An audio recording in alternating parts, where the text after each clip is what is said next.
Hello, everyone. This is Josephson from Nexus TV, and you're watching Zoom Boom.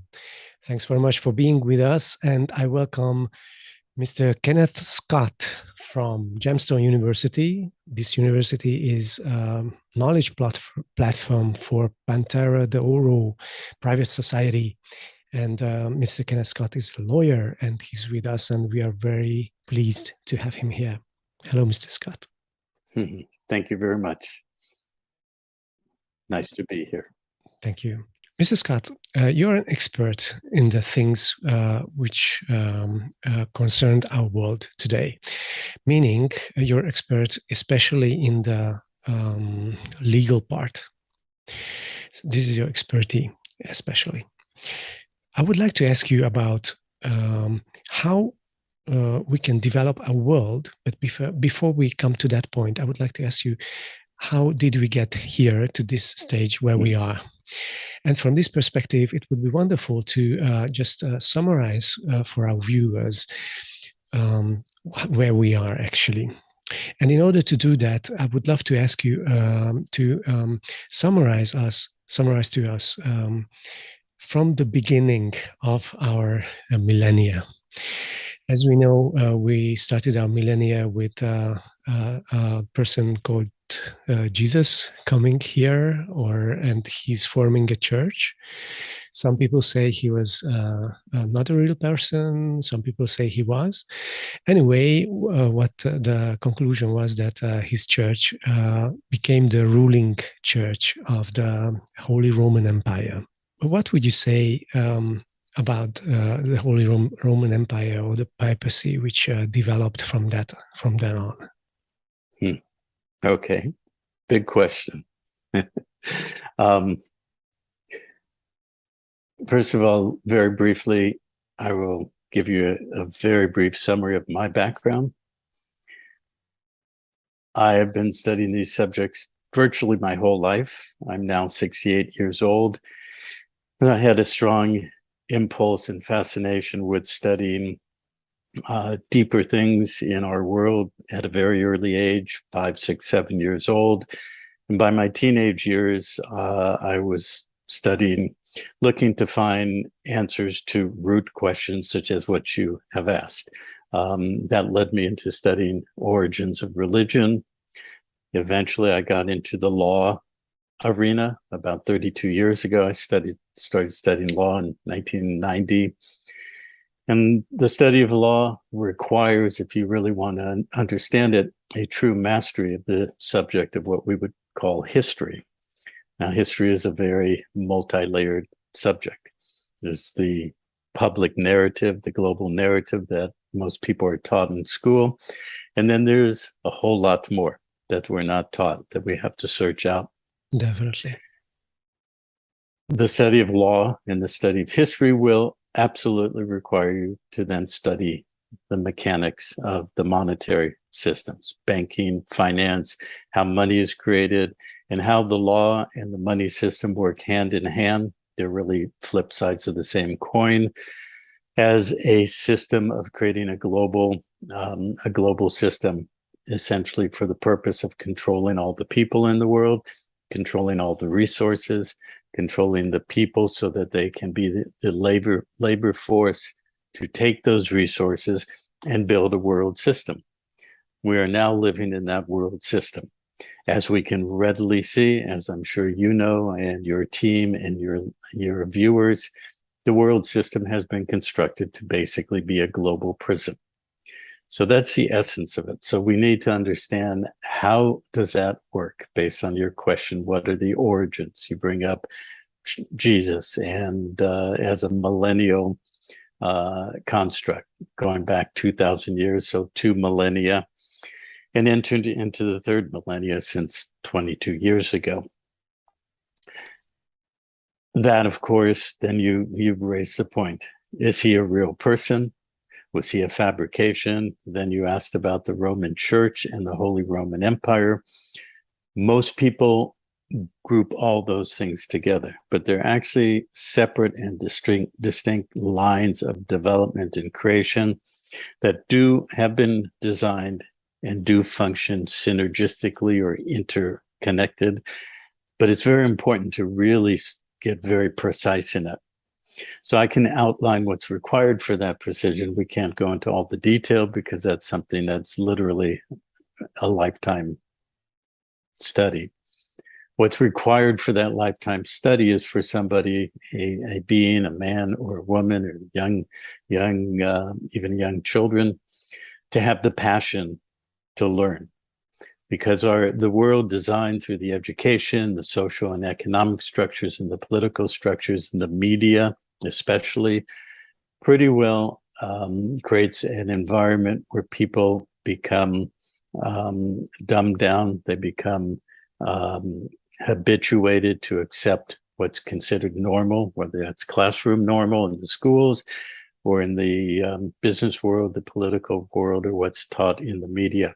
If you don't have that personal drive and that passion to really learn and understand, you will never break through that barrier. Wow, that's important, yes. Yeah, so that's a beginning point. So in describing my background, my life history, I had that passion from an early age. And now with what we've created for the last 20 years called Pantera, the Oral Society, and the Gemstone University, we've been interacting with thousands of people. We have many hundreds of members in Pantera, which is a private organization. It's a private society, and it's based on membership.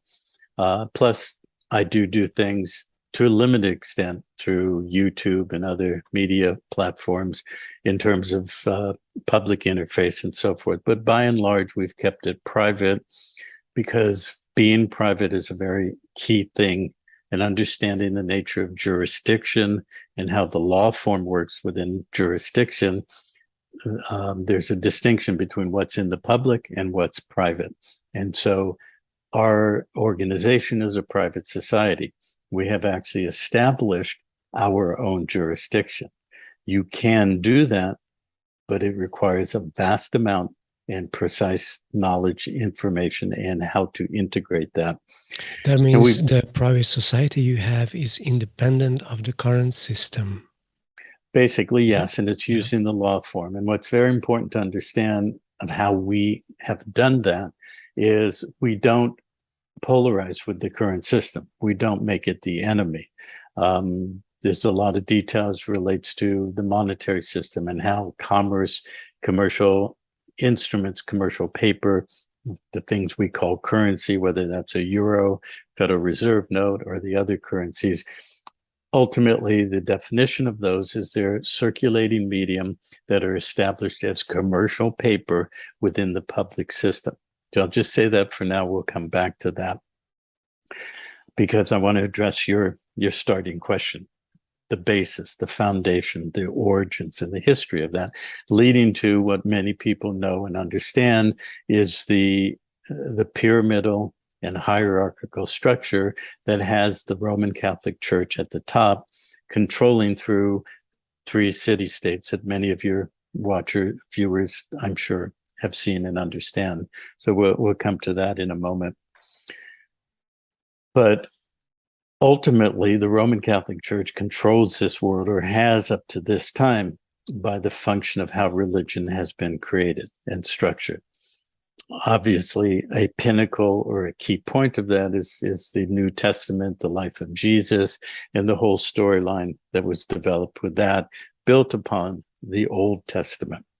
But we have to go much deeper in history. We have to understand the roots and the origins of both the historical narrative as well as the linguistic, because so much of how law and money and our world system and our mental concept of how the world is, as we believe it to be, is based on the fundamentals and the origins of language.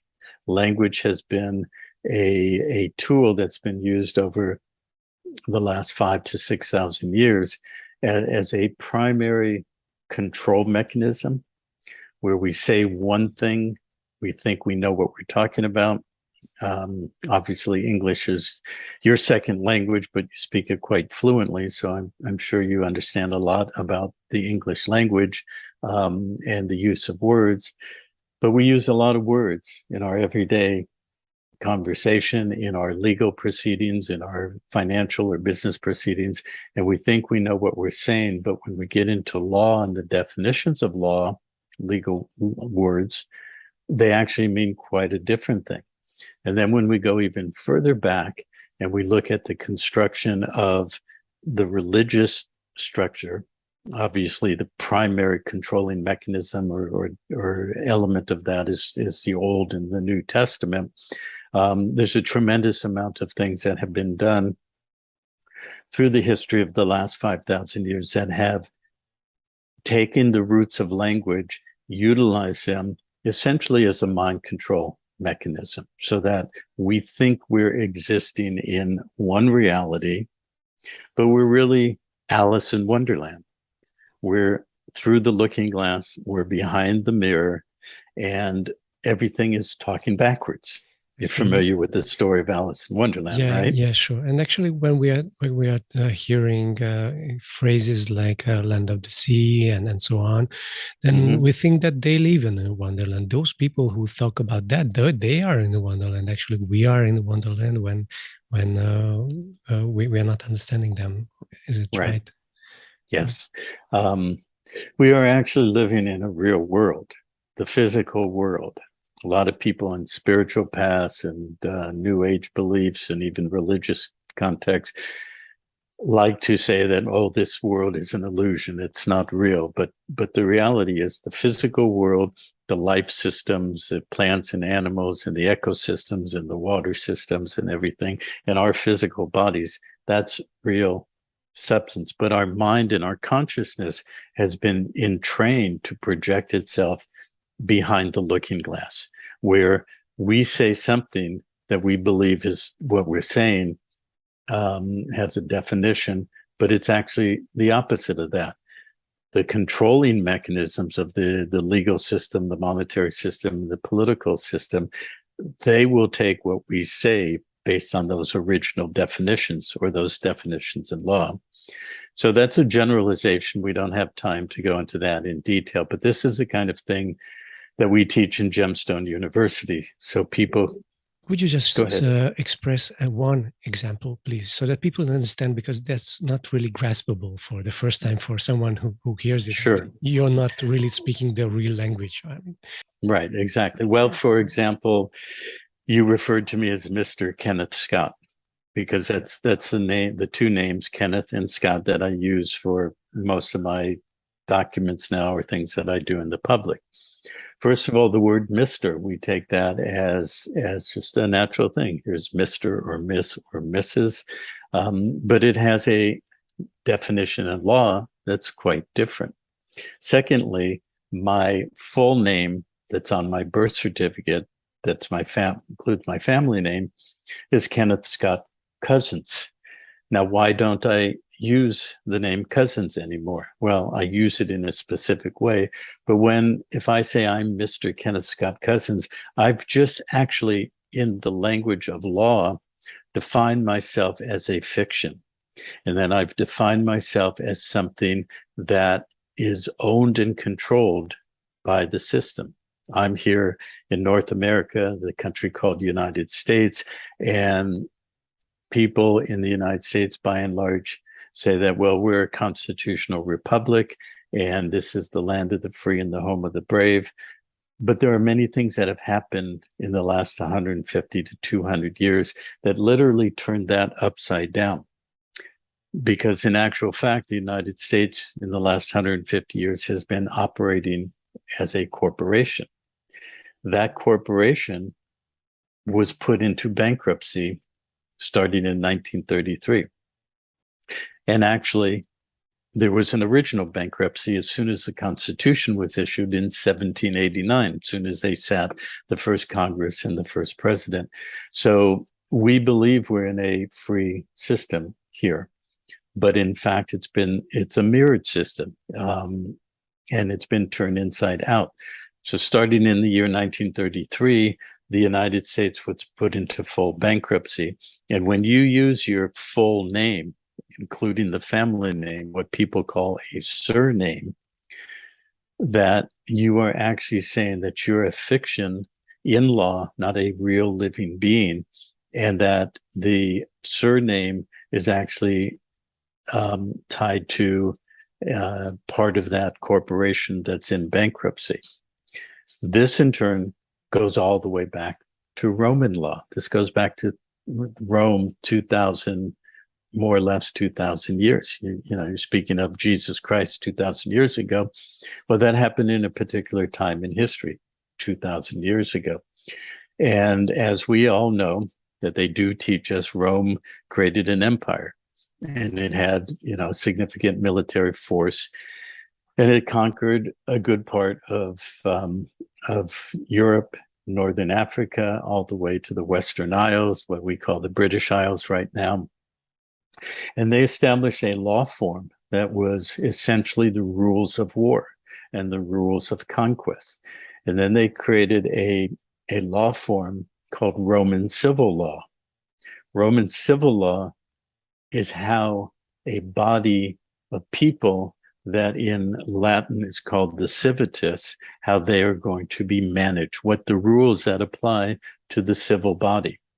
Well, the civil body is a conquered people, and they are now under a military conquered authority.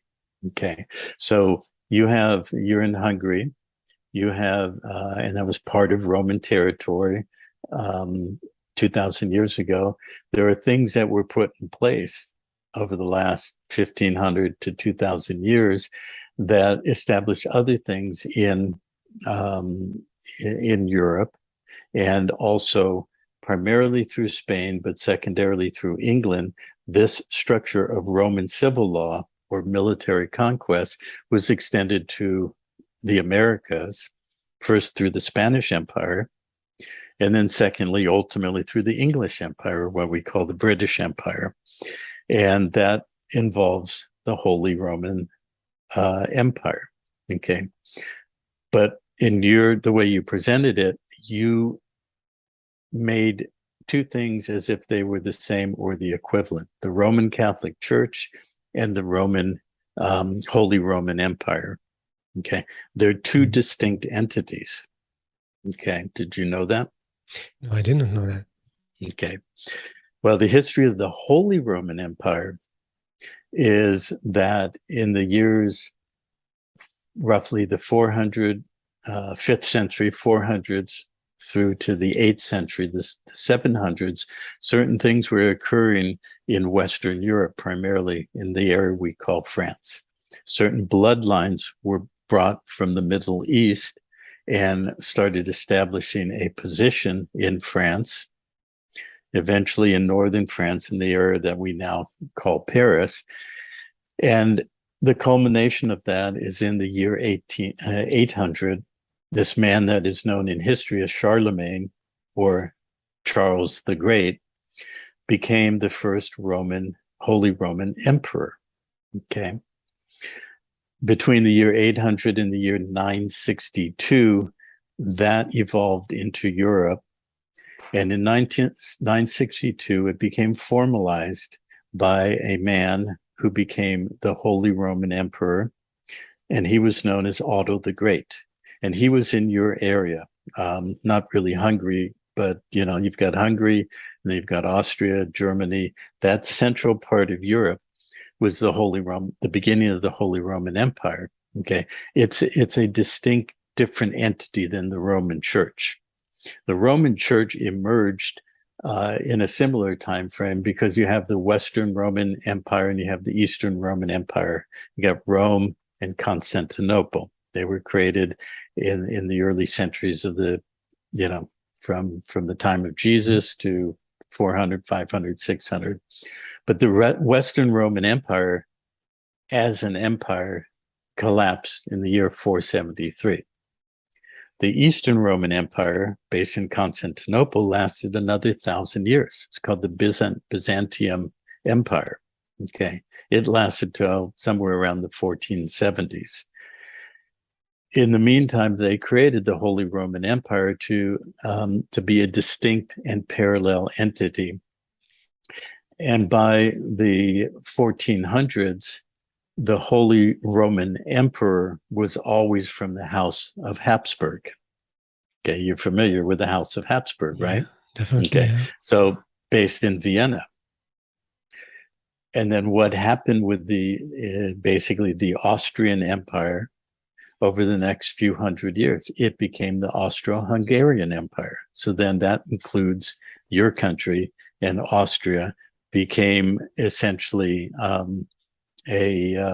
another empire operating parallel with the Habsburg, which was based in Germany in Hanover, the House of Habsburg and the Holy Roman Emperor. Mr. Scott, if we browse the Holy Roman Empire and check Wikipedia, it says it was discontinued in 1806. Correct. Okay. So how does this follow up from the Eastern?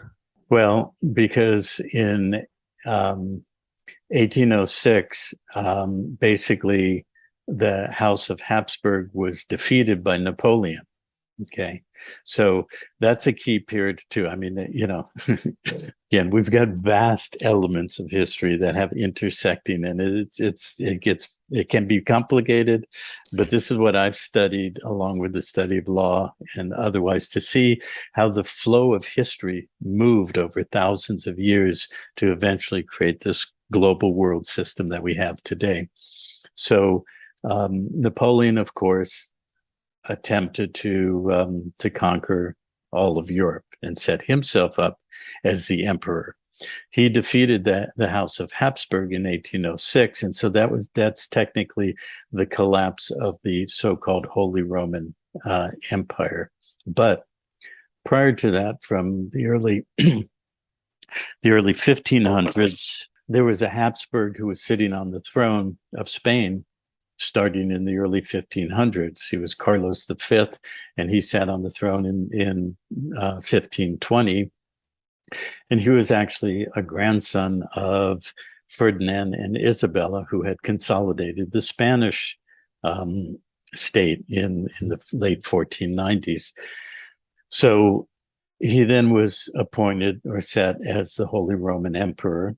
He was from the House of Habsburg, and then he conquered through the Spanish the entirety of basically from the top of Mexico. Actually, California was included, and the Southwest states, all the way down through Mexico, Central America, all the way to the end of South America. That again were military conquered states or territories, and the people, they were all put into Roman civil law. So if you look at the law systems of the world, besides, say, Sharia law in the Middle East, and then the Indian, Chinese, Hindu, and all of those sects, if you look in the West, you have three basic law forms. You have the Roman civil law, you have the American system, which is based on English law and some of the unique things that America did through the Revolutionary War and Declaration of Independence.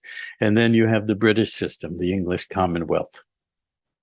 Supposedly the English Commonwealth and the American system are based on English common law.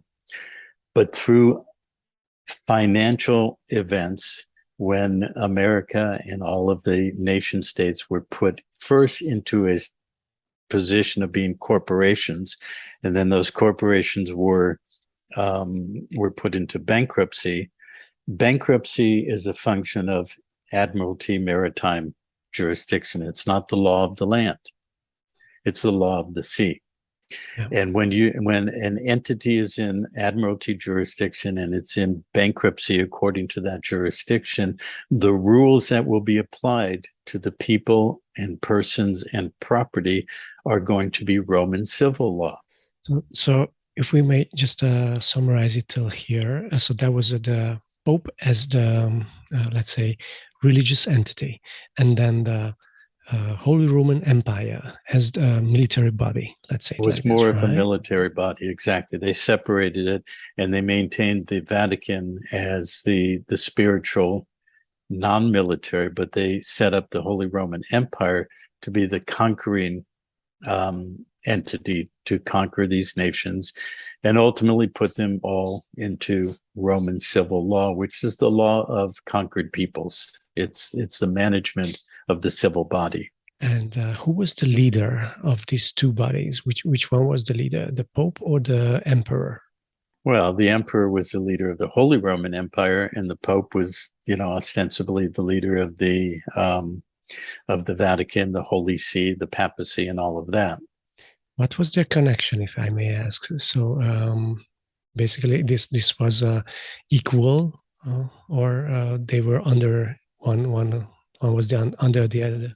Yeah, I mean, ultimately, at the pinnacle of a hierarchy in a pyramidal structure, the Vatican or the Holy See would be the top. But you asked before we started recording about the three city-states. So what's important to understand is that,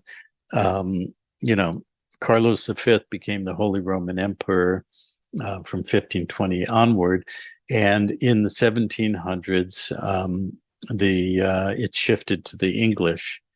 And so then the English king under George I, II, and III in the 1700s became the Holy Roman Emperor, and were also of the House of Hanover, another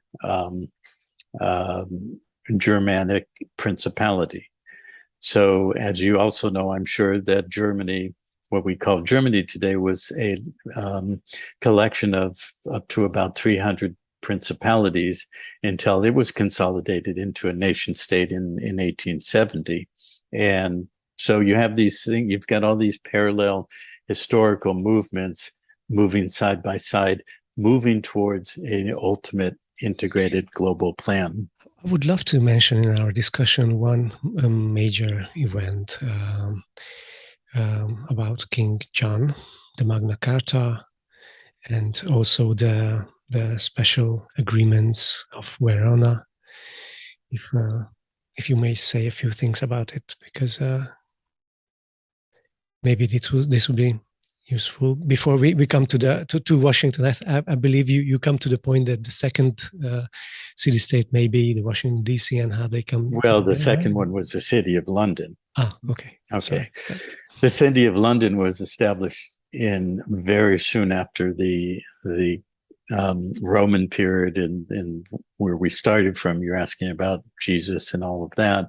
The city of London actually started existing in the first century AD. It was formalized under the Norman conquest, who's the man known as William the Conqueror in the year 1066. And of course, he was from northern France.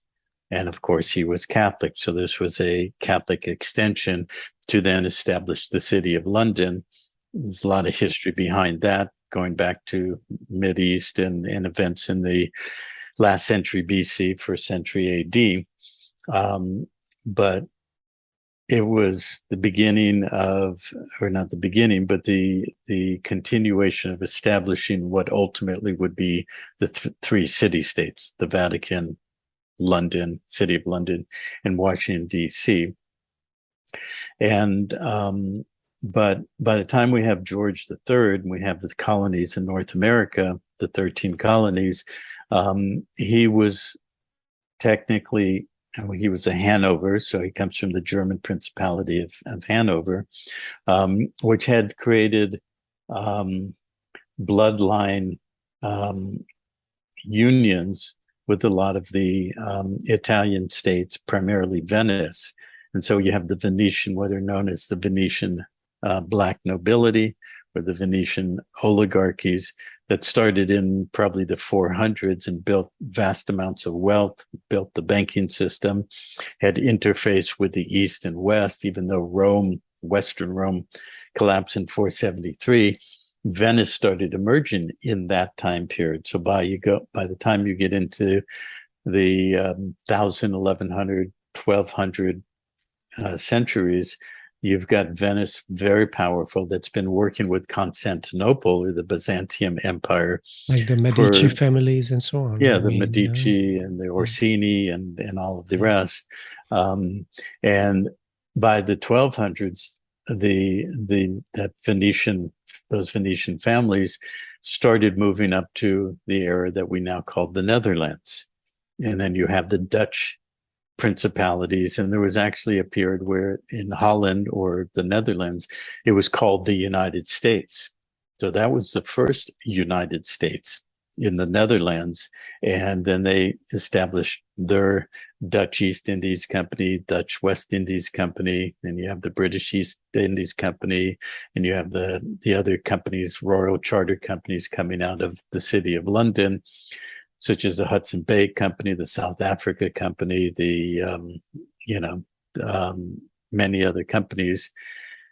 And those companies became the principal commercial extensions of the city of London through the period of conquest and the period of commercialization, colonialization throughout the world between the 1600s and the 1800s. Eventually, all those companies were set up to be put into bankruptcy and then converted to secular governmental bodies. So the Hudson Bay Company was converted into what we call the nation of Canada. This East India Company was essentially converted into the United States and the United States of America, and so forth. So this is a evolution and a sequence of events during basically over the last 1,000 years. If we were to summarize it, it was all to set up a structure where you have a global system of military conquered entities, nation state, or countries that were then converted to corporations. Those corporations were then put into bankruptcy through the mechanisms of the banking system, eventually the central bank system. And then as bankrupt entities, their people converted to fictions in law persons, as I said before, the surname, what we call our last name, that goes back to something that was instituted by our friend Napoleon. Napoleon issued what became the Napoleonic Code, and that was completed in the year 1804. The Napoleonic Code was a restatement of the Roman civil law, okay? The law of the civil body, the management of the body of the people as conquered peoples and territories. And that ties into when, in 1803, the United States purchased Louisiana. They bought it from Napoleon so he could continue paying for his wars. That was all the French territory in North America. And that was a grounding point for Roman civil law in the form of Napoleonic Code to be rooted or grounded into the United States and North America. So, I'm giving you the highlights. I'm trying to give you a sense of the sweep of history, the parallel tracks, the interweaving tracks, leading to a global state in which all the nation states are bankrupt corporations, and the people now must operate through a bankrupt franchise, because we're basically a bankrupt franchise as a subdivision of the bankrupt nation states. And so in the Napoleonic Code, that's where the surname came in. Okay, that's where they said it basically constructed the surname, or what we call the last name, as a part of the Napoleonic Code, aka the Roman Civil Code. People didn't have a surname before? Not that much. Mainly the surname was the house or the lord of the manor, the landed estates. So you have all of the titles, earls and barons and counts and dukes and princes. Those are titles that were given by the sovereign, the king.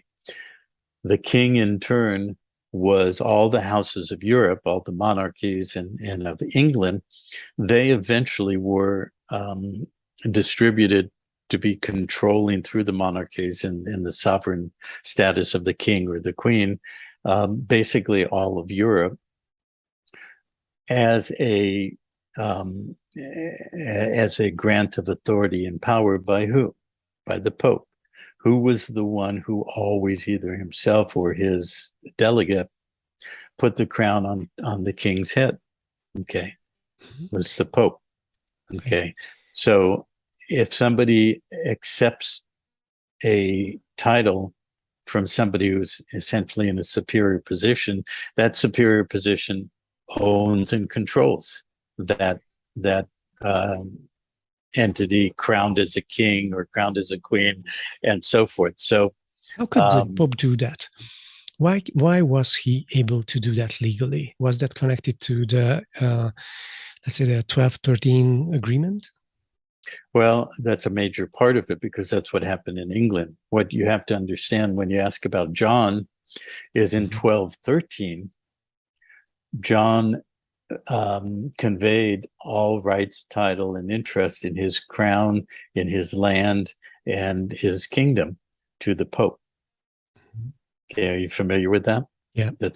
Okay, so that's something that people call, it's called the Holy Alliance. Most people who've studied this, I'm not sure people know that. I'm not sure many people know that. It's very important, most people I guess. don't.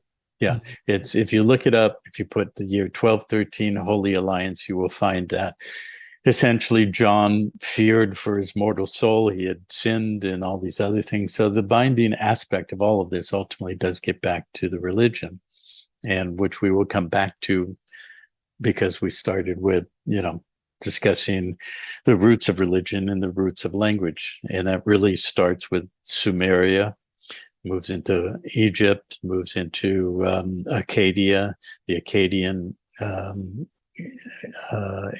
empire, the Persian empire, the Assyrian empire, and ultimately into Babylon, and then eventually into Rome. And so that's where we get into the origins of religion and the evolution of it over the last 5,000 years. So by the time we get to the Roman period with the Caesars, Julius Caesar, Augustus Caesar, you have the Christ event, you've got the creation of the New Testament, and we can get to that, touch on that briefly when you say, well, was he real or not? Yeah. So at the point when the Pope took over the ownership of all lands, he claimed in 1213 from King John. Yeah. At that time, the power of the religious leader, as it is, have been already established, because from the Sumerian Empire on, it has been established. So that's the reason why he could do that. Is that correct? Right. Yeah. Basically, there's something that is fundamental to the work and research I've done for all the last 25 to 30 years. It's what I call the principle of the two pillars. That goes back to Sumerian and Egyptian and Babylonian period.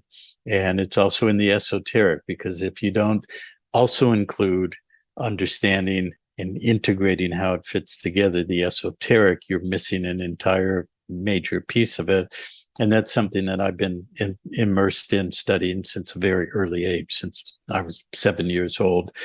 And in the esoteric, you will find, and this is very, very much, it's in the Bible, it's in the book of Genesis, and it's very much in the Masonic systems. They speak of the two pillars. They also speak of the mantle, what's called the mantle or the lintel or the arch that connects the two pillars. Okay. And the arch is the Pope? I mean, the religious leader? Well, the arch is actually, but he's really the front guy. The arch goes back to the Sumerian and Egyptian period where it emerged, which basically is the gods, the pantheon, and really in Egypt it was known as the Ennead, or the Council of Nine. In Latin and in English, Ennea, Ennea, means nine, and so there was a group of gods, the Ennead, that were 9 in total, and the head honcho, the head of it, was known as Anu. Okay, so it gets back to who is Anu. It gets back to who were the Anunnaki or the Anunna. The word ki in Sumerian means the earth. So the Anunna means basically the people of Anu who control the earth. And he led the group of Ennead that controls the earth through a religious leader, currently the Pope. So we can read about it, for example, on the Sumerian tablets, like the last book of Enki and so on. Yeah. But you have to be very careful, because what's out there most popular in the sort of the popular known public arena is a man named Zachariah Sitchin. Basically, Sitchin was a agent of Rothschild. Okay, he was funded by Rothschild. He was obviously a very intelligent and learned man, but a lot of what he put in place in his popularized materials and books was very inaccurate, pretty much mythology. And now, but because it was out there first in the 70s and 80s and onward, I read his work in the 1990s, early 1990s. And it got connected to the New Age movement and the popularized spiritual movements and so forth. And so that became sort of the basis of what people thought about the Sumerian texts and so forth. There's a lot more, really much more accurate and real knowledge and information about that. And what I would recommend for yourself and everybody listening, a man who I'm reading virtually all of his materials right now, who, as far as I'm concerned, is absolutely a master of the Sumerian and Egyptian period. His name is Anton Parks. He's a Frenchman. That's kind of his pen name. It's not a French name, but he had some extraordinary avenues in which things opened up for him at an early age. I won't go into it. People can look him up. In fact, I think his website, pretty sure it's antonparks.com. But if you just put that in a search engine, you'll find him. And I absolutely, if you want to learn the origins of history, the origins of a lot of things that I reference about language, his work is absolutely paramount. And this would take a couple of hours of conversation, and I'd be happy to do more conversations with you to go into how I've pieced together my worldview in terms of the historical framework, building towards what we talked about earlier, basically how religion is the foundation, side by side with language and linguistics, building towards creating religious books and documents that became the controlling documents of empires, societies, city-states, and so forth, that all eventually were synthesized and integrated by Rome. So you have the Judaic Israel period, starting with the Davidic line, that really is the fundamental basis for the claim of who Jesus was, the claim of who Rome is, and eventually everything leading up to today. The other man that I have been studying quite extensively now, that I find absolutely a solid resource, is a man named Ralph Ellis. And too much to summarize here, or try to give any details. So I'll just say that for me, and I've been working for decades to piece together the integration of all of these subjects we're talking about. For me, finding Anton Parks and Ralph Ellis has been absolutely game changing to really integrate and understand where the Sumerian Egyptian led into the Judaic period, because basically, what do we say the law form on this planet is? It's basically Judeo-Christian. Okay, Judeo-Christian controls our political structure, our macro scale geopolitical structure, our monetary and our law form through Rome. But Rome is built on Judeo-Christian construct emerged out of Rome, taking the Israeli Old Testament that was really just a synthesis of the Sumerian and the Egyptian. Summary of it, yeah. Well, more than a summary, it's a reconfiguring to create this singular Godhead that people call Yahweh, Jehovah, etc., etc. Instead of many gods. Well, there are many gods, the Anuna, the Anunnaki, and the Egyptian gods, but they root down to a very small number. And, when you read Sitchin, one of the fundamentals that is still valid is he talks about Anu, and he talks about the two sons called Enlil and Enki. And then out of the next supposed generation is this man or this god called Marduk. And Marduk was the principal god of Babylon under or over Hammurabi. Okay. Now we have the Hammurabi Code, which is the root of the law form leading towards the Judeo-Christian structure and everything that we've been talking about. But who was Marduk? Marduk is actually not a being or a god. Marduk is an office. Okay. Yes. And basically, it goes back to the Sumerian. Okay. It comes from a Sumerian word, Duku. And Duku, and the word Mar is basically son of. And Duku was one of the principal locations and foundations of law of the Sumerian and the Anunnaki. And so the Marduku was the one who had authority. And Enlil, and this, a lot of pretty much everything I'm saying here now comes from Anton Parks's work. Enlil basically was when the Anuna or the Anunnaki, who were creations, clones and genetic creations under Anu, the godhead Anu, then the position that Enlil took in all of that was he was known as the territorial administrator for the entire planet. And the Sumerian word for territorial administrator is in Sumerian Satam, S-A-T-A-M, okay, which is where the word Satan comes from. Okay, so Enlil was the territorial administrator.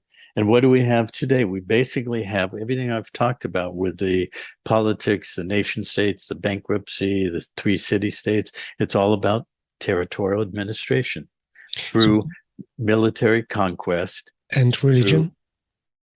Pardon? And religion? Yeah. Well, of course, it built religion. Of course, that's a whole other subject. We can touch on that before we finish. But what I'm laying down as foundational is that Enlil, as the territorial administrator, known as and referred to as the Satam, actually became principal godheads or the gods through the Egyptian period, leading all the way to the Judaic and the Old Testament period. And he actually became transliterated through all of that, through, again, the language, the use of the consonants and vowels that eventually arrived at the English language. He became known as Yahweh, or those 4 letters, YHWH, or they were obviously in Hebrew, but in the English language, YHWH. And there's another man whose work is also very important, whose name is Scott McQuaid. And he's deciphered and unraveled some very significant things in the Sumerian language.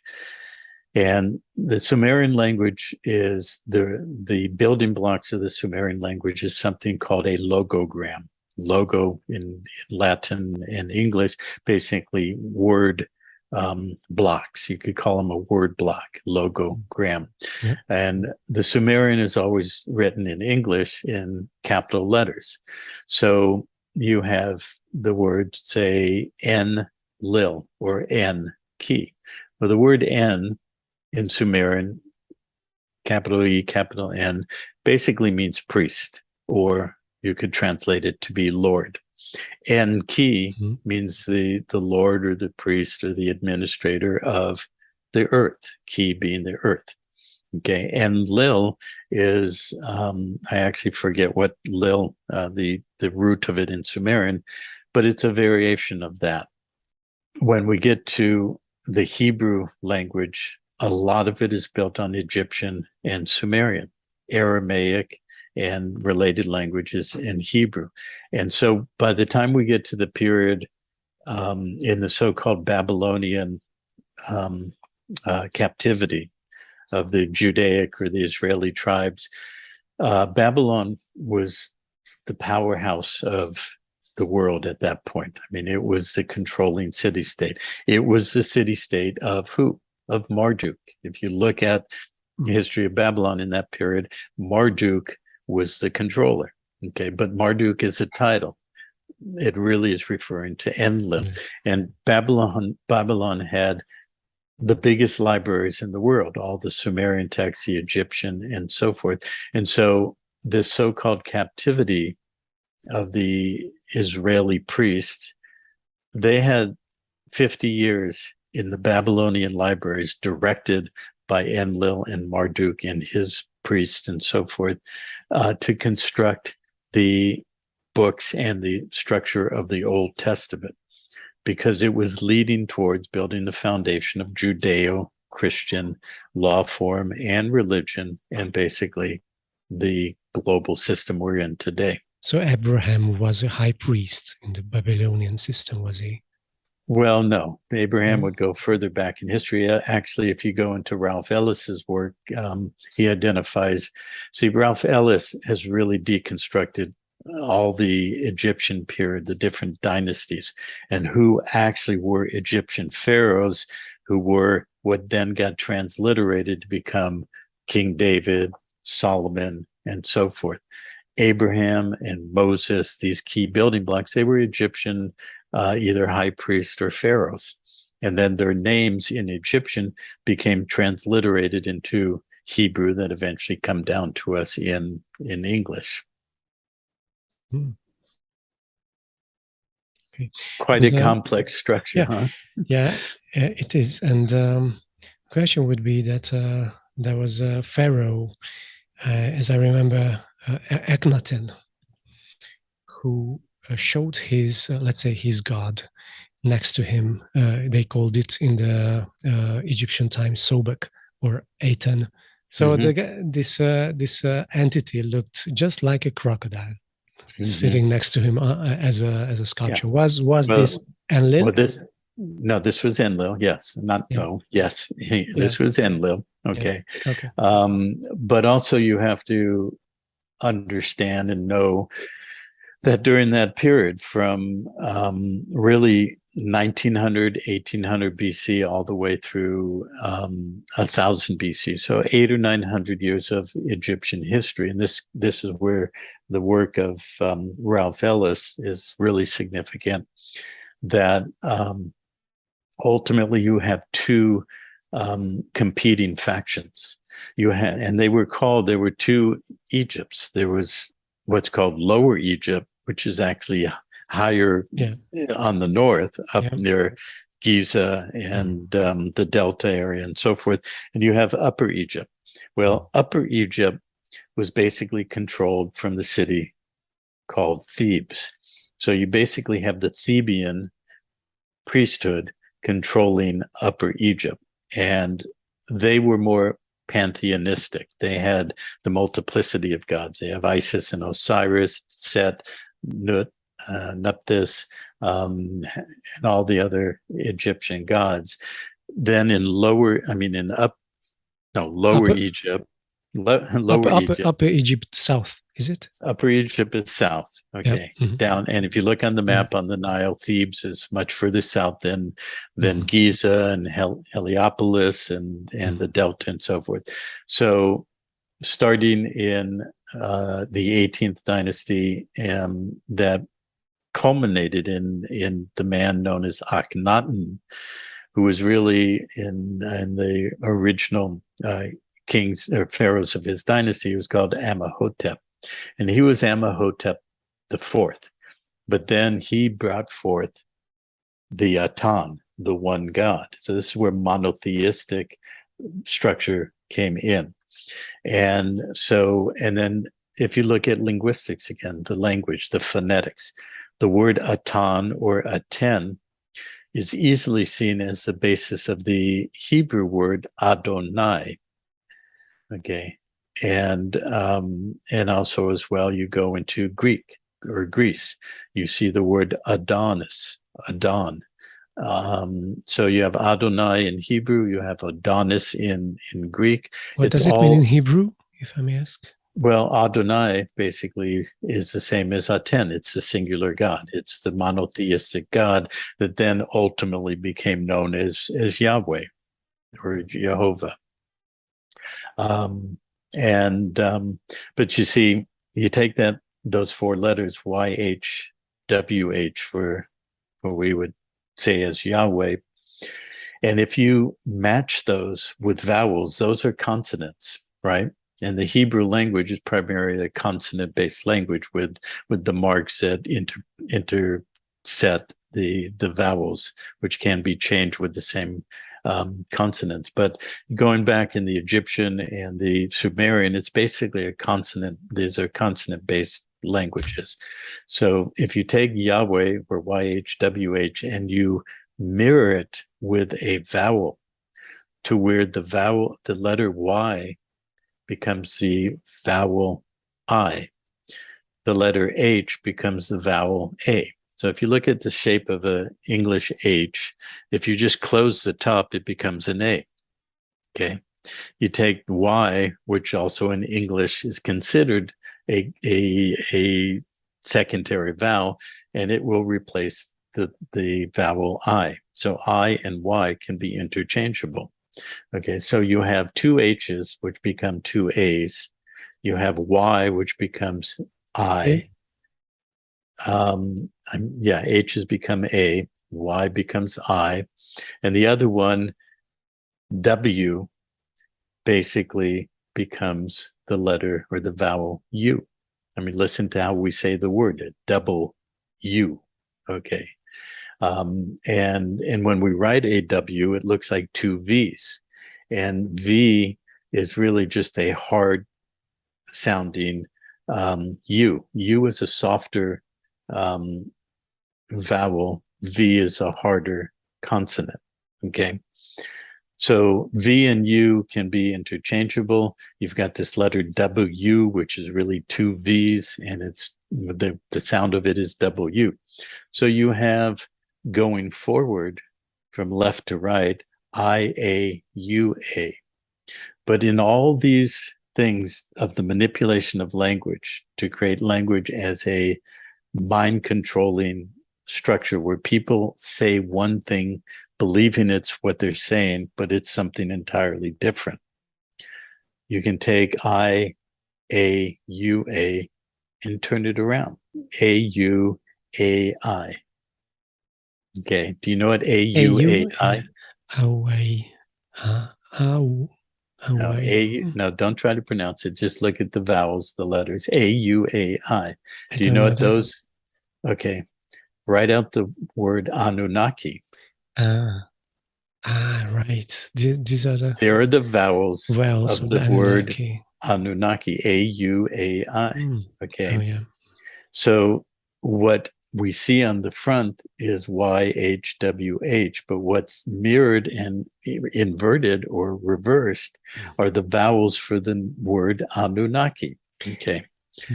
Especially this reversal of everything, right? Yes, exactly. And a lot of clues, a lot of esoteric hidden insights or meaning can be found by reversing words. Even in English, you can do that. So people say, well, no, you don't do that. We read English left to right, not right to left. You don't do this. You don't mirror vowels to consonants. But that's not how the real structure of the mechanism of control is actually put in place. This let's say, pattern of exchanging, replacing positive with negative was also visible with the Tibetan subtypes V's attitude of reversing the, let's say, positive views to negative views, where this came up through the Frankian Jacob Frank to the Rothschild family, and this was integrated later on into the Illuminati's structure and so on. Right. Mm-hmm. Exactly. So, and that clue or insight that I just went through with the Yahweh Anunnaki came from the work of Scott McQuaid. So again, if you do a search for his work, he has books, he has YouTube interviews and so forth. So this is where my deeper penetrating into the foundations of the control matrix of this world have led me to those three very important key players of Scott and Ralph Ellis and Anton Parks. So following up the story from the Sumerians through the Egyptians and then the Holy Roman Empire and the Holy See, which is in control of the law of the sea, actually, right, with the martial law and so on, we came to the point that actually we can say that, as you mentioned, London as a commercial center of the system got established, initiated from Roman, let's say, ideas, and also how also the Washington D.C. came later on. So these 3 points of the world control, let's say, that these 3 city-states became established. Is that correct? Yeah. We lost quite a few things during those processes, I guess. During the, let's say, the King John's agreement with the Pope, we lost our property, I guess. Yeah. So because we don't own anything, just owned by the church. Yeah. Was it like that? Well, of course, that event with John and the Pope was 1215, and 2 years later you have the Magna Carta. But see, the Magna Carta is not necessarily what people think. Again, it's a bait and switch. So you have a lot of people out there studying law and claiming common law, and we have common law rights, and we can create common law courts and juries and all the rest of it. But they don't understand the fundamentals of the building blocks of law. Essentially, if you want to stand on common law, you must have standing on the land. So you have 1213, the Holy Alliance, Unholy Alliance. Now, the title of king, the control of kingship in the British Isles or the Western Isles is now under the authority of the Pope.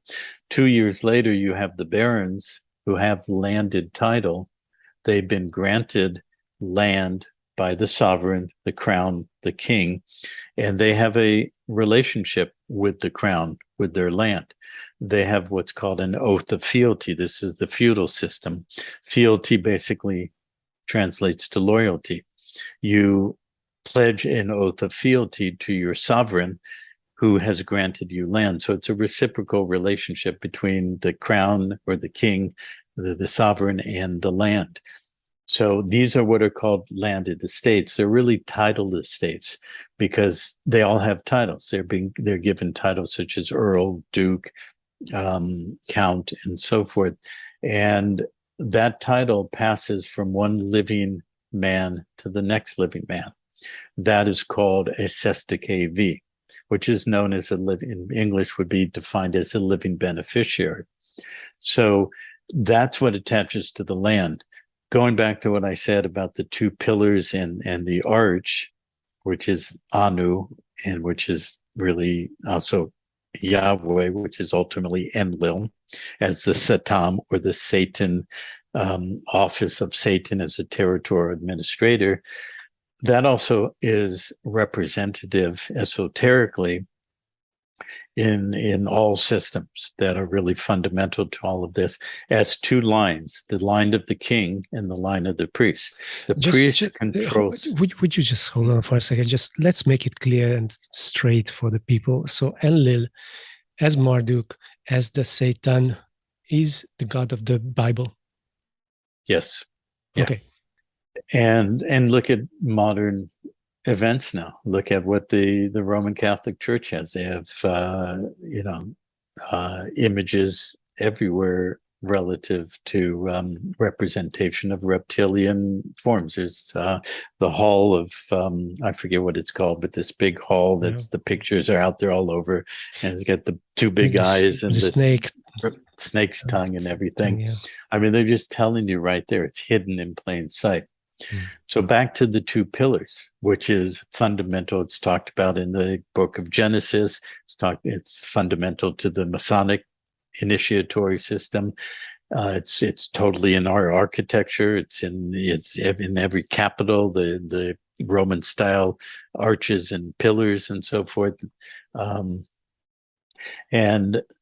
that is symbolic or representative of two lines: the line of the king, the line of the priest. The king, the line of the king is the controller of the land. So the crown, or the sovereign, as the king who has been coronated, which really means the circle around the sun. So it's all sun-related symbolism, which goes back to Egypt and Ra and the sun god and everything. So the Pope puts the sun on top of the king's head and now controls the king through that. That's his hierarchical relationship. And the king in turn now has authority. So the king controls the land. Okay. The king can give a grant of land to a lord or a titled man who has a title. And now that becomes a landed estate, that under the earl or the prince or whatever, that comes from the king and the oath of fealty. That oath requires the lord or the landlord to reciprocate that grant with supporting the king through arms, through men, through food, through rents, tithes. Be loyal. Okay.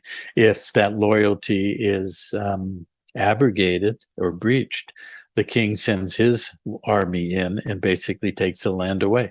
Okay. So that's happened many times throughout history. Sometimes the king gets defeated and the one he goes after, wins that particular battle. But ultimately, through the inexorable, which means unstoppable sweep and force of history, eventually the world system has been set up again through the Holy Roman Empire to become the line of the king and the control of all the land, which also relates to the Pope and the papal bulls that were issued starting in 1302.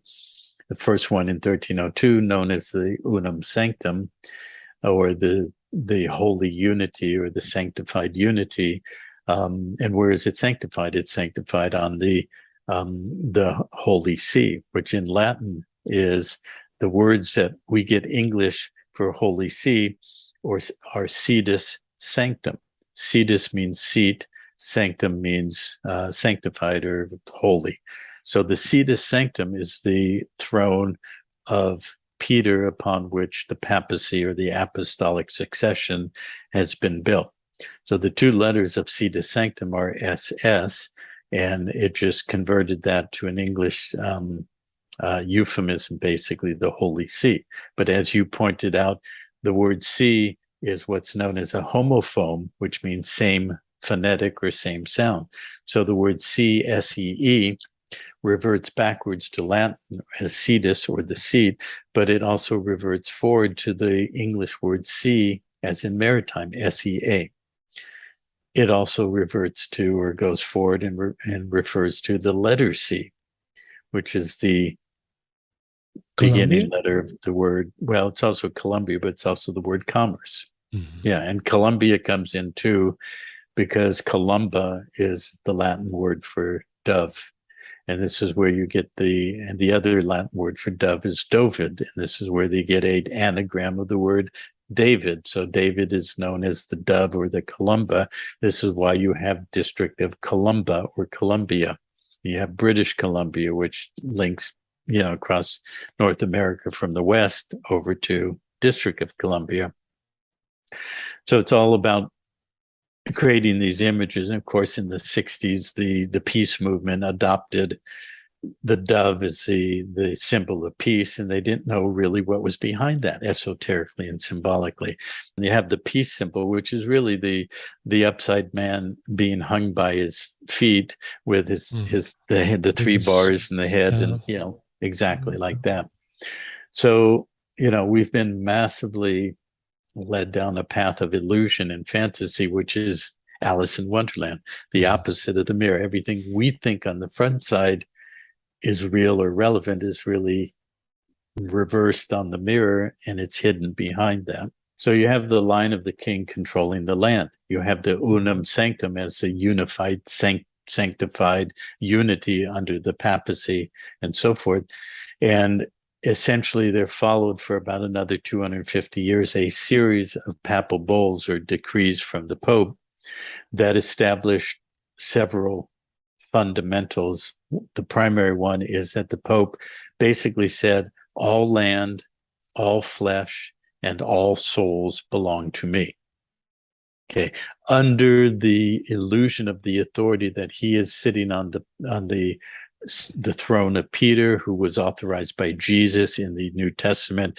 I will build my church on you, Peter, on the rock of Peter. But that goes back to both Latin and Egyptian, because the word for rock is Petra. That's where the name Peter comes from. But the word Petra goes back to the Egyptian, a god known as Ptah, Ptah.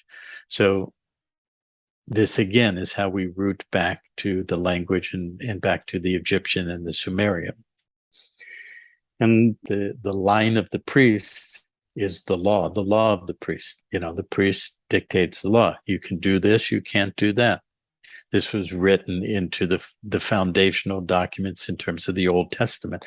Basically, it's a given, or it's a standard accepted fact that the entire global world system of law that relates to, obviously, the monetary system is based on the law that's presented in the Bible, because that comes from God, or the Lord, which, as we've now delineated, is really Yahweh, which is behind him is all the rest that we've talked about.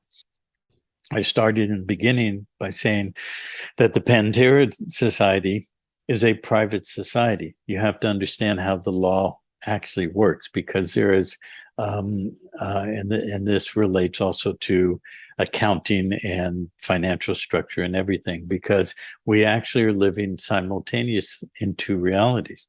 Remember, I said that we are actual, true living beings. We are embodied in the flesh. We have certain levels of presence, soul, spirit, capacity, universal principles, and all the rest of it. There is a fundamental or foundational level of true law, what we would call true law on a universal principle level of things. But this is where the reverse, or the mirroring, the Alice in Wonderland, comes in, because there's a public side to it. That public side is a legal system. It's not a lawful system. And people who've studied law are finding this out. And so this is where they go into, the foundations of law are English common law. So I'm claiming common law rights and so forth. But what people don't understand is the primary controlling element in law is the law of contract. Because we exist in a free will universe. We have actual full and absolute sovereign free will. The only way beings with sovereign free will can come together in mutual agreement and harmonious relationships is by contract. So if you and I enter into a contract, we create our own law. Okay. Contract actually can create private law.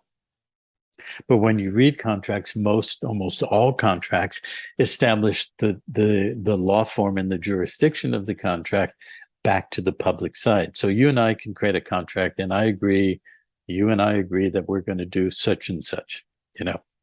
I'm going to give you a basket of apples, and you're going to give me a basket of oranges. And we agree that this is our agreed contract. But if we write it down and we say our agreement now is in the state of California, and if there's a disagreement or a dispute, we're going to go to the state of California and its jurisdiction to settle the dispute. We've just given jurisdiction of our private contract to a public entity called State of California. Okay. If we give that jurisdiction, then we must adhere to that jurisdiction. If we go to the state of California, or even the country of Hungary or Austria, wherever we go, and we say we want to create a company, And we go to whatever the authority to do that in. In California, you go to the Secretary of State and you say, I want to create a corporation. Well, if you create the corporation in their jurisdiction under their rules, you are now controlled by their rules. So if you operate that corporation, you must adhere to and follow the rules of the state of California. If you create an entity in the United Kingdom or in Hungary, same thing. If we go international, we say there's places like Panama or the Bahamas, we can create corporations. We're bound to the law of that corporation, of that jurisdiction. Okay, so there's a distinction between public law and private law.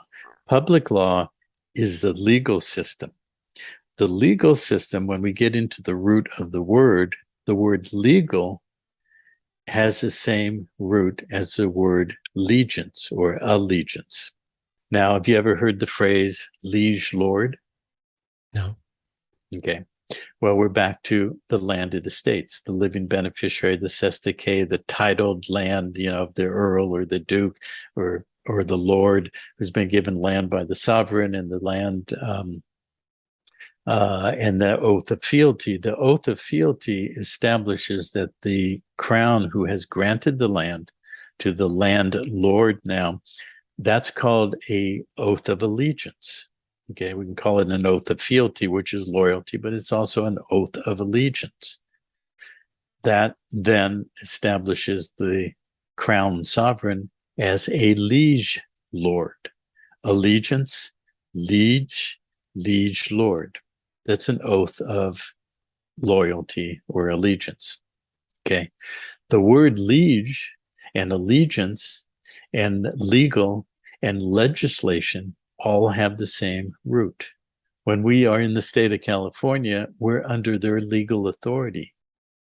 So basically all of the so-called laws, the legal legislated acts, codes and bills and statutes and ordinances are really under the authority of the law of the see, which ultimately does go back to the Holy See, the law of the Pope and the Holy See, and something that's called the Roman Curia. Curia means court in Latin. Roman Curia means the Roman court. All courts in the public legal system are under the authority of the Roman Curia. They're all Roman courts because they're all operating the procedures known as Napoleonic Code or Roman Civil Code of a conquered people that is controlling the civil body by the law of the sea. So then we get into commerce. What is commerce? Commerce is the relationship of merchants and mariners and their property. Okay. When you go back in language, the word merchant ultimately means banker, because when they created the law merchant, or what was called lex mercantoria in Latin, it was all about the control of property being carried by mariners from one jurisdiction, like from Rome to Greece, and the banking relationships to secure the property in the boat and to secure the interests of the property owner and the ship owner. And what you have to understand, this is really something that's going to tweak a lot of people what they think they know. The actual entity that wrote and issued the Declaration of Independence was supposedly the American people. It was actually agents for the English East India Company. And there were two entities vying for control of North America. One was called the British, one was called the English. There's a distinction and difference. And I will refer you and your viewers to an extraordinary book that opens all this up by a man in New Zealand whose name is Ewan, E-W-A-N, Campbell, C-A-M-P-B-E-L-L. And that, of course, goes back to Scotland and the Scottish and the Campbell clan. And he's in New Zealand. Long story made short, he had big trouble with the New Zealand government. They put him in prison for a completely ridiculous thing. And then he started studying the law, and he unraveled things. And now he just published a book. If you do a search on his name and the book name, What is the Government?, you will learn about the English versus the British, which we don't have time to go into. I'll just leave it at that. So I'm giving you basically 5 very important researchers and their works. Ewan Campbell, What is the Government? Ralph Ellis, who goes into all the Egyptian and the Roman period and unravels who Jesus really was in real terms, historical terms, and who David was, who the Queen of Sheba, all these things. His work is extraordinary. The third one is Anton Parks, who goes into Sumerian and the language. The fourth one is Scott McQuaid and his work with language and the Sumerian roots of language. And there's a fifth one, which we'll catch up with before we close. So lots of illusions throughout history. Okay. The American country that we call the United States of America, has many layers of false mythology and actual underlying facts. Okay. This requires a lot of research, and it requires a lot of keeping one's mind open and being able to hold a lot of facts that you have been programmed to not be able to see. You have to deprogram the mythology and the narrative that we were taught and start finding the underlying true narrative. When you do that, you start seeing the real picture of a continuum of history going back thousands of years, with Sumeria, the Anunnaki, Enki and Enlil and Marduk, Egyptian, the upper and lower Egypt, the Theban priesthood, and the Akhenaten Eton priesthood, how that then morphed into the Israeli period and David and the Davidic line.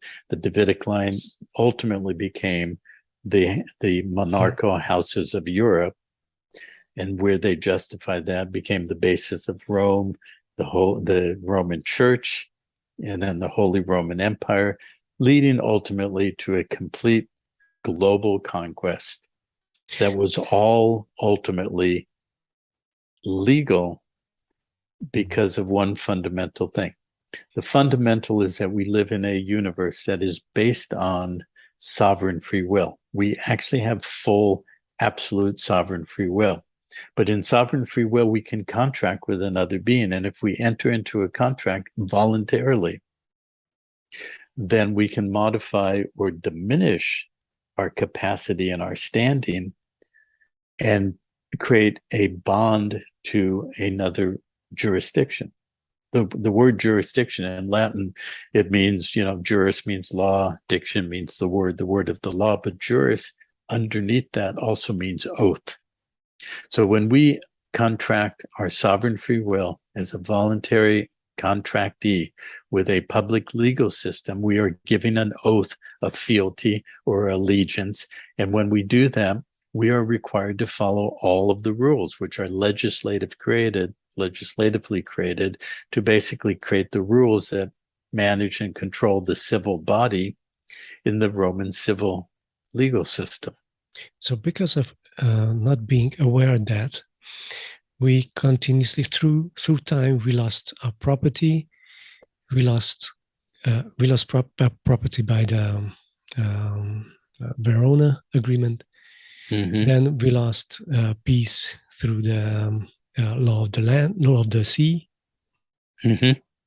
Then we lost freedom, financial freedom, and so on through the London City and so on, I guess. Mm-hmm. And there was only just, let's say, a cherry on the pie that in 2009, July 7th, Pope Benedict XVI issued an encyclical letter that this was the most authoritative document the Pope can issue, calling for the establishment of a world political authority. In other words, the New World Order. Mm-hmm. So basically, the current administrational bodies, what we see, are heading towards this whole globally controlled world order that is controlled by the religious part, the monotheistic religious part that controls the monetary systems and the military. Yeah. Okay. So yeah, and then I mean, to make a very long story short, the law of the priest basically got transliterated or migrated into the secular legal structure. And the root of that is Washington, D.C., because D.C. became the third of the three city-states controlling basically commerce or the financial system and the military. City of London controls the law through the Bar Association and the oaths of allegiance that bar attorneys attached to London or the City of London. By the way, you mentioned I'm a lawyer. Well, I'm a private lawyer. I'm not an attorney. I'm not in the bar. A lawyer is basically one learned in the law, which I certainly am. And so you really have commerce, military controlling the physical or the flesh of the bodies of humanity. You have City of London controlling the bar, the law, the fundamental, the banking system, and basically ultimately the land through the crown. And then the Vatican sitting on top, controlling the spiritual side, or the souls, the spirit, and so forth. So this is how the world system has been constructed to control the land and the flesh and the souls. But what everybody needs to understand, everything you said is true. Everything we're describing is this historical process over thousands of years to set up this world dominant system. And of course, many people know that we're in the last stage of the attempt to collapse the world economy, basically get the flesh merged with the transhumanistic through the binary coded computer system through the means of what's happened in the last 2.5 years, and get total compliance, total control through a global computerized transhumanistic bondage between man and machine, which is basically an AI consciousness. And we'll touch on that before we close. So you have three city-states that are reflective of our living presence in physical, in corporeal form, not incorporeal, that is incorporated, but we're corporeal. We're living in these living bodies, okay? And they're trying to bond and bind the flesh and capture the souls to create a completely contained world system that's perpetual bondage, perpetual financial debt, and so forth. And eventually, not eventually, now it's imminent, if they were to succeed, collapse it into what they call, Klaus Schwab in the World Economic Forum, the Great Reset. Collapse everything, say you don't own anything, we own you and everything, but you'll quote unquote be happy. Well, you'll only be happy if you comply with the rules. And if you don't comply, well, we own you too. We own your flesh. So we will just basically delete you. Liquidate you, delete you. But this is reflective of the being in this embodied flesh. We have a physical body, we have an emotional body, we have a mental body, and we have higher bodies, higher consciousness, and higher dimensional levels of who we actually are. And this is mirrored in the three city-states. You've got DC representing the physical through the military enforcement, control of the people, and the commercial bondage through essentially the law of the priest binding us to their legal financial compliance. And you have the City of London controlling the land and the Crown, the Crown Corporation of London controlling our mental body, or the Crown on our system of, energetic relationship to our bodies. And then you have the Vatican controlling the spiritual body, or the heart, or the emotional, getting everybody to bind themselves emotionally to this projected, mirrored false reality of a God and a savior and all those fundamentals of that.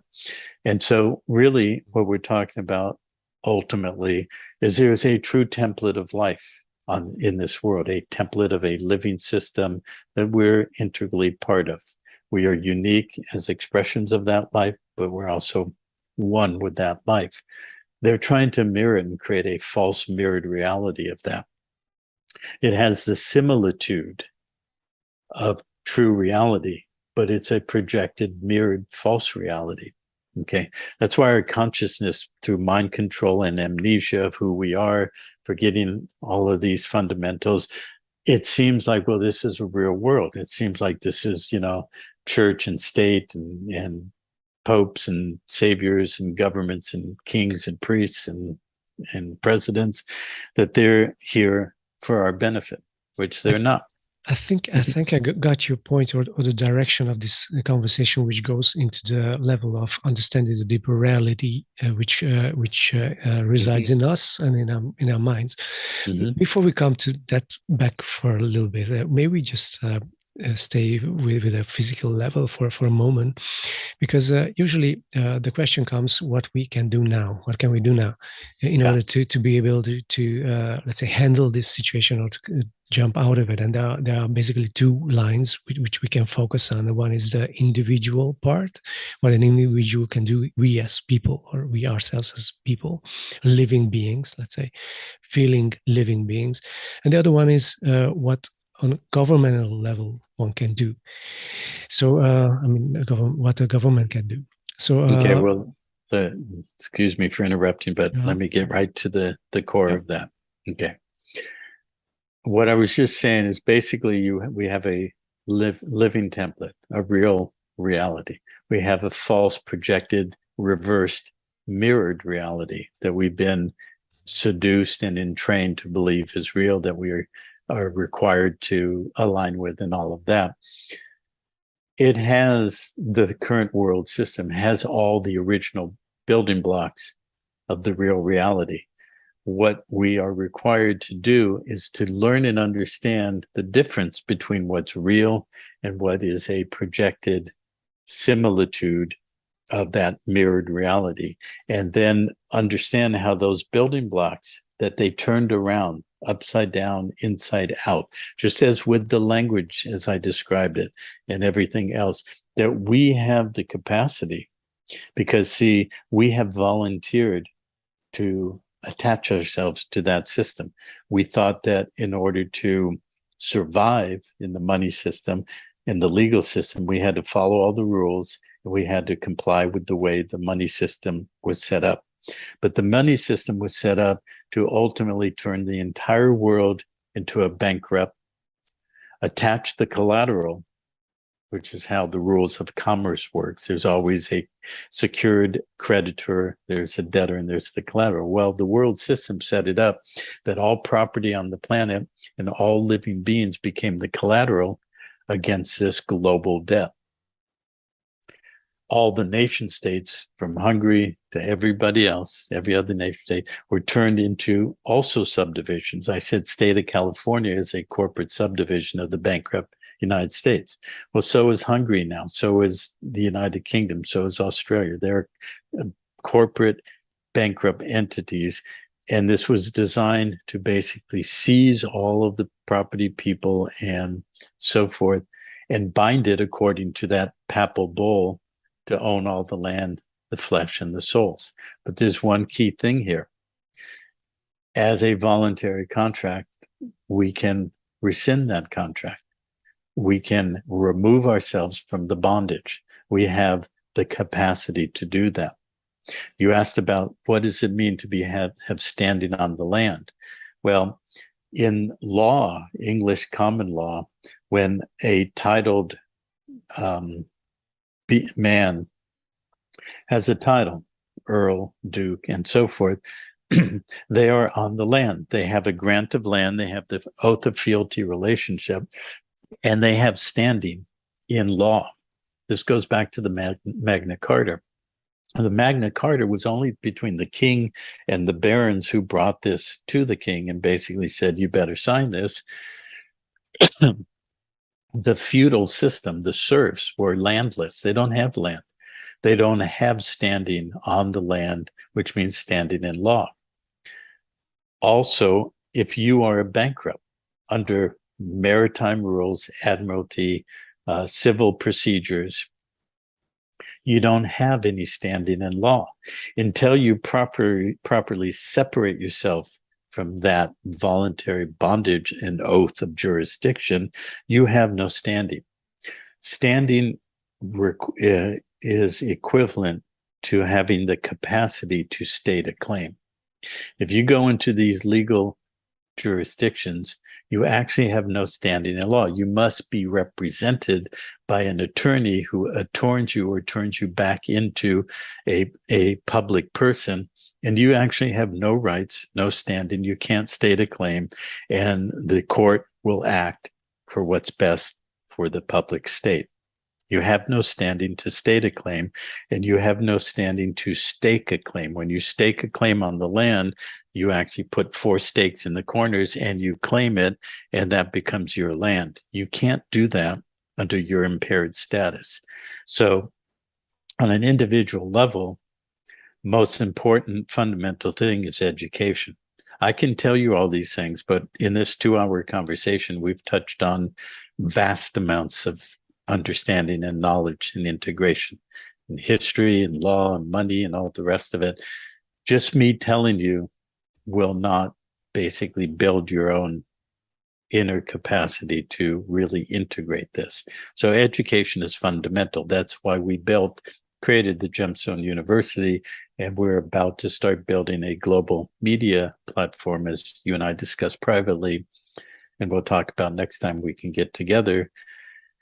And that's fundamentally for education and for media. Our name, Gemstone, is an acronym. It stands for Global Education and Media.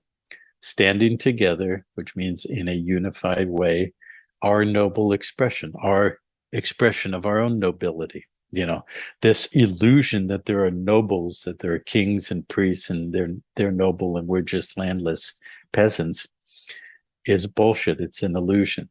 We have an inner being of who we are that is of the highest nobility. Okay, so that's where Gemstone comes from, our noble expression, standing together, global education and media. So one must really have the passion and the drive and the will to really start learning these things. You could take the transcript of what we've talked about here for 2 hours, and we just outlined a 2-year course of postdoctorate education. Yeah, so we are talking about the Gemstone University, which can be accessed on gemstoneuniversity.org. And we really recommend our viewers to check it out and subscribe, because it works to go through the. Or you can subscribe. Material. You can go to YouTube and Rumble and all those platforms. We have a lot of videos where I explain a lot more in detail. And yes, that's the place to go. But also, let's get to that's on the individual level. Let's get to the macro scale on the global level. Maybe stay for a second with the individual level, because there are some handy advices which people are expecting somehow. Of course, the detailed information on how to jump out of the system, on how to peacefully and legally, let's say, free up oneself, can be found on Gemstone University. And this is a matter of further learning for the people.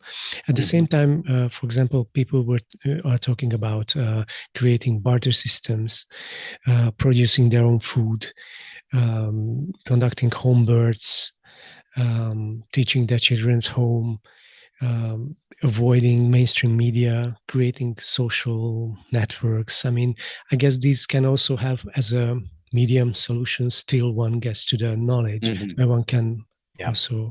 Well, as I mentioned, we're about to start building the Gemstone Media Alliance, which is going to build an architecture, technically speaking, of a global system.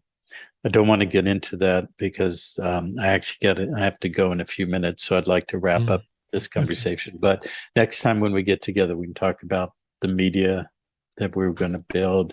It relates to your group and what you're doing with your Nexus TV and everything, and virtually everybody who wants to participate. It will be built in the private. It will be built in our private jurisdiction. It will not have attachments of control and censorship and manipulation. So when you talk about whether barter systems or new private monetary issue or creating communities, other private societies connecting through a universally accessible platform that's not controlled, this is what we're going to be building. So what I'd like to close with is that on the macro scale, in summary, everything we've described is a sweep of history over thousands of years to build a global system controlled from behind by a satanic consciousness that is this Enlil et al. Godhead. That's a false precept based on what was inserted or infiltrated into this world as a living creational field, and that we can delineate and follow that over thousands of years. We've just summarized it here, and it led to our current system, the world system.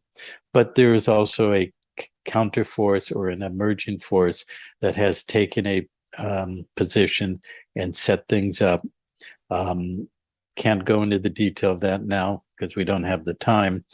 But, today is September 30th, which happens to be the last day of the corporate fiscal year of the U.S. corporation, which is itself a bankrupt. The plan, in summary, was to bankrupt every nation state on the planet, to bind by legal construction all of the people to become the collateral against that global debt, eventually to liquidate that bankruptcy, claiming ownership forever of that collateral, meaning you and me and every living man, woman, child on the planet, and own us forever in a new reset, great reset, Klaus Schwab, all of the rest of it. But something happened over the last 20 years. It got flipped over. What has happened is the bankrupt thinking that they were the creditor has now been flipped over, and they have become the complete debtor of the entire world system. That bankrupt corporation has already been liquidated.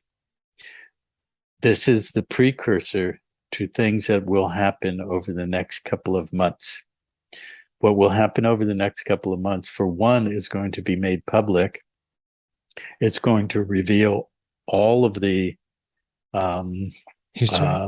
history, the false systems, false precepts, and especially what's happened in recent years, the last 4 or 5 years, especially since Donald Trump became president, and then this false regime of the Bidens and everything that's exposed him. And the ultimate is that we who were the presumptive debtors in their system have become the creditors, and everything is being liquidated so that the people are actually going to be set free from this bondage and control system that was built over thousands of years. So I will leave you with that, because that's a big story, but you're actually going to see it before possibly you and I can even talk about that. We can talk offline about if we can fit in another session here shortly, but if we can't, you'll see it. If not, if we can have a session, maybe we'll go into some detail. But we don't need to talk about, well, how can we deal with, the larger scale or even the individual scale? Things are about to happen. They're already in place. That's going to change everything. So I will leave you with that. Thank you very much, Mr. Scott. To your viewers, please check out Mr. Kenneth. Okay, but don't call me Mr. Okay. Okay. Call me Ken. Call me Kenneth. Call me Kenneth Scott. One last thing I mentioned, there was a fifth source that I would like to strongly recommend for you and everybody. There's a man whose name is Jason, and he has a website and he has a YouTube channel. The YouTube and website, the name is Archaics, which stands for, or the letters, it's spelled ARCHIEX.com.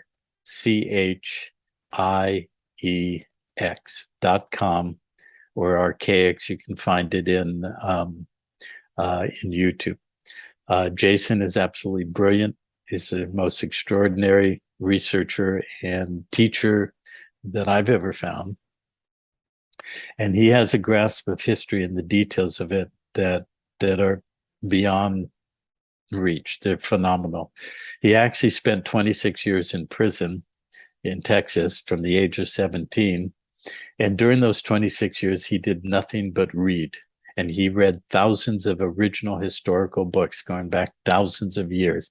And he determined certain very significant key pieces about the reality we're in, which is basically a holographic simulation control system that everything we've talked about in this call fits into.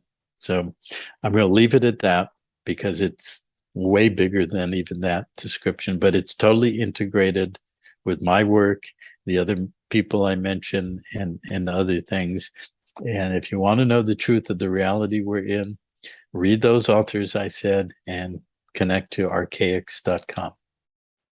So dear all, let's thank together to Kenneth, and let us visit panterabca.org, gemstoneuniversity.org, and let's browse on Rumble Kenneth Scott.